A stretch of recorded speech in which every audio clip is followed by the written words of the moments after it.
now let us come to the second section of the medulla oblongata, which is taken at the level of the sensory decussation or lemniscal decussation, which is also considered at the level of the internal arcuate fibers. So with respect to that, so this is once again the closed part of the medulla oblongata. So this is the grey matter. So the grey matter from medial and lateral. So this part will be the fasciculus gracilis. This is nucleus gracilis. And this is fasciculus cuneatus with the nucleus cuneatus. So this is fasciculus gracilis and this is fasciculus cuneatus.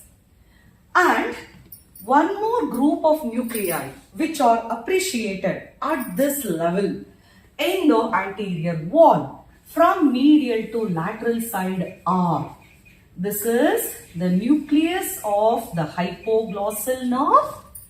This is the dorsal nucleus of the vagus nerve. And this is the nucleus of tractus solitarius. So from medial to lateral, the hypoglossal nucleus, the dorsal nucleus of the vagus, and the nucleus of tractus solitarius. Then the rest of the field, so as it is the one which is at the sensory decussation.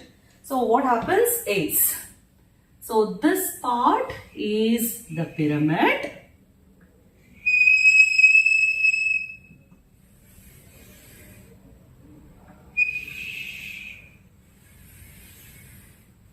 So this segment in the most anterior part, so these are representing the pyramids. The internal arcuate fibers, so they are the ones which are basically derived, the efferent fibers which are coming from the nucleus gracilis and the nucleus cuneatus. So they are the ones which are going to cross, which crosses and reaches to the opposite side.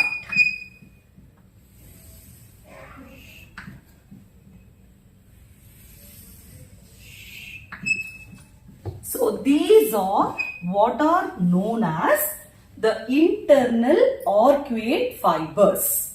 So this decussation of this internal arcuate fibers is the one which is going to form the medial lemniscus. So basically medial lemniscus is the one which will be concerned with conveying the discriminative touch, the pressure, the senses of vibrations and the conscious muscle senses. So that is why we can explain the continuation of fasciculus gracilis and fasciculus cuneatus will form the medial lemniscus. And the rest of the field here is the fibers of tectospinal tract, and just behind the tectospinal tract, this is the section of medial longitudinal fasciculus. And the rest of the field will contain the various ascending and the descending tracts which are as follows. So here, when this decussation of the internal arcuate fibers is happening, the spinal nucleus along with the spinal tract gets detached. So this is representing the spinal nucleus and the spinal tract of the trigeminal nerve. So this is the spinal nucleus and the spinal tract of the trigeminal nerve, which gets separated from the grey matter because of this sensory decussation. So this is the spinal nucleus. Then this is the dorsal and the ventral spinocerebellar tracts. dorsal spinocerebellar tract, ventral spinocerebellar tract. This is the spino-olivary tract, vestibulospinal tract. Dorsal and ventral. Dorsal spinocerebellar tract, ventral spinocerebellar tract. This is the spino-olivary tract, vestibulospinal tract. Then this is the section of the rubrospinal tract.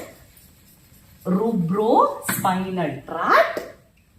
This is the lateral spinothalamic tract, and this is the spinotectal tract.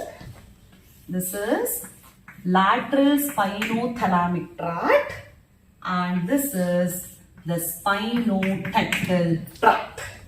And at this level, we are not going to appreciate the anterior spinothalamic tract, because the anterior spinothalamic tract will also join the medial lemniscus.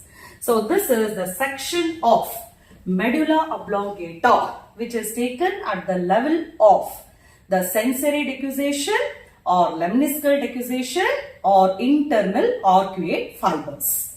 The key features here is the detachment of the spinal nucleus along with the spinal tract of the trigeminal nerve from the gray column because of this sensory decussation. So the sensory decussation here, basically the efferent fibers from the fasciculus gracilis and fasciculus cuneatus, which is going to cross to the opposite side, and this is the one which contributes in the formation of medial lemniscus. And this medial lemniscus will also receive the anterior spinothalamic tract. So these are the key features.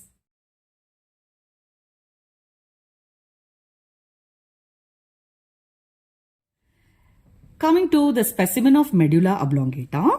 So this is the anterior median fissure which divides the medulla oblongata into symmetrical halves. So the anterior median fissure is the one which is going to continue with the anteromedian fissure in the spinal cord.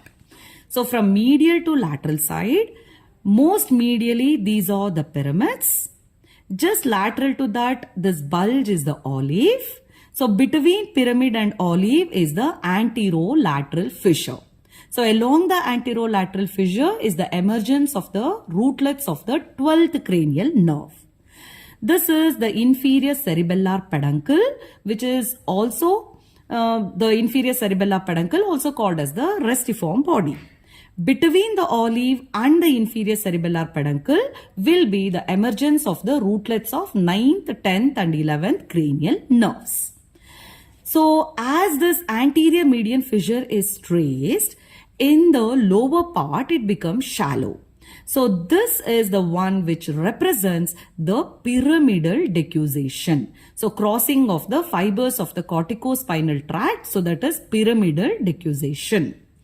And this prominent bulge is the olive. So with respect to the medulla oblongata, 3 sections are taken. So one is at the lower part, that is where the anterior median fissure is shallow, the crossing of the fibers, the pyramidal decussation or the motor decussation. And one section at the mid-olivary level. So this is at the upper part. And one more section roughly in between these two. So that is representing the sensory decussation.